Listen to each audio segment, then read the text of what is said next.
Hey y'all, what's up? Welcome back to the channel. Y'all see the title of the video, every MLB Teams MVP. Now look, a quick little disclaimer, this was made before the postseason, before any awards are given out, just to let you know. But anyways, for the first team, starting off in the AL East, we have the Baltimore Orioles with Adley Rutschman.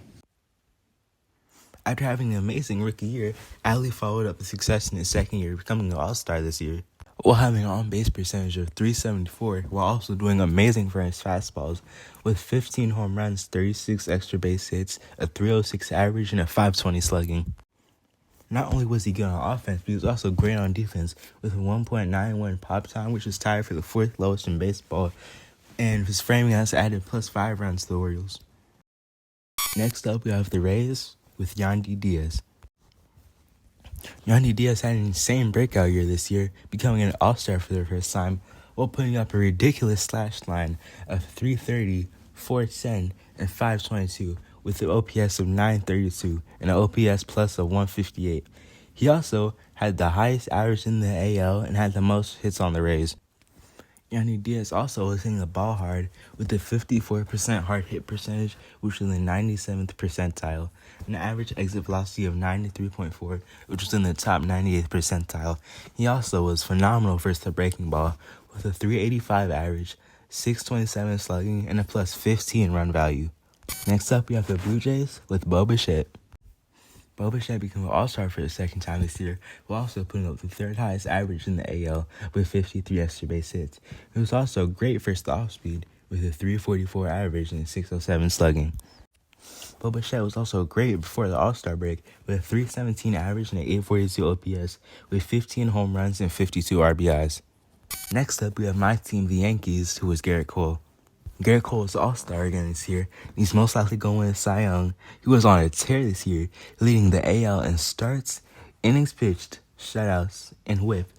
And as a starting pitcher, with a 7.4 WAR, he had the second highest WAR in the AL. Garrett Cole had a 2.63 ERA and a 1.65 ERA plus, with 222 strikeouts. With the highest run value off his fastball, which hitters were struggling against, with only a 201 average. Next up, we have the Red Sox with Rafael Devers. Devers had the 5th most home runs in the AL and the 4th most RBIs with 33 home runs and 100 RBIs. He had 67 extra base hits, a 500 slugging. Next up for the Twins, we have Sonny Gray. Sonny Gray became an all-star this year with a 5.3 WAR and a 2.79 ERA, which wasn't much far off from his FIP, which is 2.83, and he had a 1.14 WHIP in 184 innings. And Sonny Gray's breaking ball was amazing this year with the 99th percentile run value with his breaking ball, with a 37.5 chase rate, only a 153 average, giving up 1 home run and had 130 Ks. Next up, we have the Tigers with Spencer Torkelson. After struggling mightily in his rookie year, Torkelson was able to bounce back this year with 31 home runs, 94 RBIs, and 66 extra base hits, while also leading the Tigers in those 3 categories. And he was killing lefties with a 820 OPS first time. And when Torkelson had an opportunity to hit in the first inning, he took advantage of it with a slash line of 287, 374, and 546 with the 920 OPS. Next up, we have the Guardians with Jose Ramirez. Ramirez became an all-star again this year, while leading the AL with 22 intentional walks, and he also led the MLB in knockouts this year with 1. Jose had a 131 OPS this year and a 5.1 WAR, and he was barely striking out this year with a 356 on base and the same amount of walks as strikeouts with only 73 strikeouts. Next up, we have the White Sox with Luis Robert. Robert finally showed us what he could do in a full season this year, becoming an all-star for the first time, while hitting 38 home runs, while also having 20 stolen bases. He put up a 5.1 WAR, and versus lefties, he was amazing, with a 312 average, 587 slugging, and 951 OPS. Robert was also amazing with the glove, with a 13 OAA and a 6 DRS. Next, we have the Orioles with Bobby Witt Jr. After following up an impressive rookie year, Bobby Witt had 30 home runs, 96 RBIs, a 120 OPS plus, and he led the MLB with 11 triples. Not only was he a threat at the plate, but he was also a threat on the base pass. In addition to his 30 home runs, he had 49 stolen bases, and he was the fastest player in baseball with a 30.5 feet per second sprint speed. Next up, we have the Astros with Kyle Tucker. Tucker became an All-Star this year while also leading the AL with 112 RBIs. He also had 37 doubles, 30 stolen bases, and 89 walks, all with a 142 OPS plus and a 13.6 K percentage. And Kyle Tucker was putting up unheard of numbers at the plate with runners in scoring position, with a 354 average, 599 slugging, and a 1038 OPS plus, with 21 extra base hits and 79 home runs, with 30 walks to only 19 strikeouts. Next up, we have the Rangers with Corey Seager, who became an All-Star this year. Even though he only played in 119 games, he led the AL with 42 doubles and a 6.4 offensive WAR, while putting up 33 home runs, 96 RBIs, 327 average, 390 on base, 623 slugging, 1013 OPS, 170 OPS plus, and a 6.9 WAR. Next up, we have the Mariners with Julio Rodriguez. After having a great rookie year last year, the reigning Rookie of the Year arguably had an even better season this year, becoming an All-Star this year while having the second most hits in the AL. Julio went on a tear this season, having a 30-30 season with 103 RBIs, 180 hits, and a 128 OPS plus. Next, with the Angels, we have the easiest pick of the video, Anthony Rendon. I'm just kidding. You already know who it is. It's Shohei Ohtani. I don't even really need to go over the stats, but we're going to do it anyway. He was an All-Star this year, and he led the MLB with a 10 WAR, and he's most likely going to be the MVP in real life.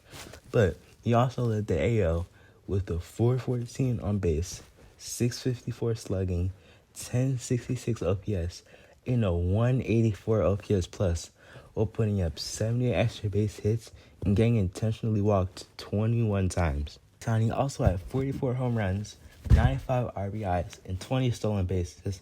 In addition to doing all that on the offense, he was also great as a pitcher with a 3.14 ERA and 132 innings pitched, with 167 strikeouts, 142 ERA plus, 106 WHIP, and 11.4 strikeouts per nine. Next up, we have the Athletics with Brent Rooker. Even though the Athletics sucked this year, Brent Rooker didn't, becoming an All-Star for the first time in his career this year while having 30 home runs. He also put up a 817 OPS with a 130 OPS plus. He also put up ridiculous numbers versus the fastball this year with a 312 average, 632 slugging, and 23 of his 30 home runs. And starting off for the first team with the NL, we have the Braves and Ronald Acuna Jr. Acuna was an All-Star this year. He's most likely going to win the MVP, and he made MLB history, becoming the only player to have 40 home runs and 70 stolen bases in the same season. He also led the MLB with 149 runs scored, 217 hits, and 73 stolen bases. Acuna also led the National League with 416 on base, 1012 OPS, 168 OPS plus, and he also had 80 walks, 41 home runs, 106 RBIs, 337 average, and a 596 slugging. Next up, we have the Phillies with Bryce Harper. Even though he missed time with injury and was playing a new position, it didn't affect Bryce at all, with 21 home runs, 80 walks, a 146 OPS, with the walk rate of 14.7. And Bryce loved hitting at Citizens Bank Park with a 352 average, 459 on base, 622 slugging, 1081 OPS, 15 home runs, and 45 RBIs. Next up, we have the Marlins with Luis Arias. Arias became an All-Star this year, and for the first month and a half of the season, he was chasing a 400 average. Even though he didn't achieve it, he still had an impressive average of 354, leading all of MLB. Arias also didn't strike out much, with a 393 on base and only 34 strikeouts to 35 walks. He led the MLB with only a 7.8 whiff percentage and only a 5.5 strikeout percentage. Arias was also great with runners in scoring position with a 434 average, 500 on base, 566 slugging, 1066 OPS, and 53 RBIs. Next up, we have the Mets with Francisco Lindor. Lindor posted his 6th WAR this year, having a 30-30 season with 31 home runs and 30 stolen bases, 98 RBIs, and 120 OPS plus. Lindor was also phenomenal with the glove, with a 6 OAA and a 7 DRS. Next up, we have the Nationals with Lane Thomas. Even though the Nationals were terrible this year, they had a few bright spots, and Lane was one of them. He put up a 2020 season with 20 home runs and 20 stolen bases, 86 RBIs, and a 114 OPS plus. He had 36 doubles and posted an impressive sprint speed of 29.3 feet per second, and he was great versus lefties with a 331 average, 375 on base, 573 slugging, and 948 OPS. Next, we have the Brewers with William Contreras. Even though it was his first year with the new team, it didn't affect him at all, having 38 doubles, 291 average, 369 on base, and a 126 OPS plus. He was also great for his lefties with a 357 average, 438 on base, 649 slugging, 1087 OPS. Contreras was also great with the glove, putting up a 5 ERS with 7 blocks above average and a +7 framing run value. Next, we have the Cubs with Cody Bellinger. After being an MVP and one of the best players in baseball, Cody has had a rough last few years in LA, but he was able to bounce back in Chicago, having a 2020 season with 26 home runs, 20 stolen bases, 97 RBIs, with a 307 average, 356 on base, and a 525 slugging with 133 OPS plus. Cody was also able to return as the Gold Glover we all know him as, with the 5 OAA and a 5 DRS. He's also phenomenal at runners in scoring position with a 323 average, 383 on base, 515 slugging, 898 OPS, and 71 of his 97 RBIs came with runners in scoring position. Next, we have the Reds with Spencer Steer. This year, Spencer had 23 home runs, 86 RBIs, and 15 stolen bases with a 119 OPS plus and a 356 on base. Spencer is doing great his third time to the plate. In his sixth inning, he hit 358 with the 442 on base, 731 slugging, and 1173 OPS. Next up, we have the Pirates with Mitch Keller. Mitch Keller was finally able to have a breakout year this year. In 32 starts, he pitched 194 in the third innings with 210 strikeouts. Mitch was great before the All-Star break. He had 19 starts, 117 innings pitched with 129 strikeouts, a 3.31 ERA, and a 1.12 whip. Next up, we have the Cardinals with Nolan Arenado. Even though he had a down year this year, Nolan was still good with 26 home runs, 93 RBIs, and becoming an all-star this year. Even though he was a right-handed hitter, he was still crushing righties with a 280 average, 809 OPS, 43 extra base hits, 21 home runs, and 77 RBIs versus them. Next up, we have the Dodgers with Mookie Betts. Mookie became an all-star this year, while also having an MVP caliber year with an 8.4 WAR, 179 hits, 80 extra base hits, 39 home runs, and 107 RBIs. With a 163 OPS plus, 307 average, 408 on base, 579 slugging, and 987 OPS. He also wasn't striking out much with 96 walks. He was also great in the field with 8 outfield assists. Not only that, he was very versatile, playing second, short, and right field. And he was even good at second base with the 7 DRS there. Next, we have the Diamondbacks with Corbin Carroll. Even though he was only a rookie, Corbin Carroll went off this year, leading the NL with 10 triples, with 65 extra base hits, a 362 on base, 134 OPS plus, and 30 doubles. He was great for righties this year with a 921 OPS, 21 home runs, and 66 RBIs. Carroll was also a threat on the base pass, being in the 99th percentile in sprint speed with a 31.3 feet per second sprint speed, and he had 54 stolen bases while only being caught stealing 5 times. Next, we have the Padres with Blake Snell. 32 starts, Snell pitched 180 innings with 234 strikeouts, posting up an insane 11.7 strikeouts per 9 with a 31.5 strikeout percentage and a 118 whip. He only had a 181 average against and a 286 slugging against, and he led the MLB with a 225 ERA, 182 ERA plus, and he had the lowest hits per 9 in the MLB with 5.8. And Snell's curveball this year was unhittable with the 56.3 whip percentage, a 0.79 average, and a 140 slugging against it. Next up, we have the Giants with Logan Webb.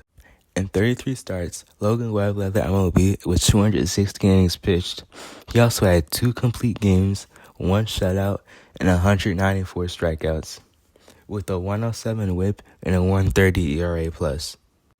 Logan Webb was barely walking anyone with a 3.6 walk percentage, and his changeup was nasty with a 47.2 chase percentage versus it, and he was also unhittable at home with a 2.26 ERA and a 98 whip there. And finally, we have the Rockies with Nolan Jones. After having some alright years in Cleveland, Nolan Jones finally had the breakout year in Colorado. In 106 games, he had a 2.97 average, 389 on base, 542 slugging, and 931 OPS with a 138 OPS plus. He also had a 2020 season with 20 home runs and 20 stolen bases.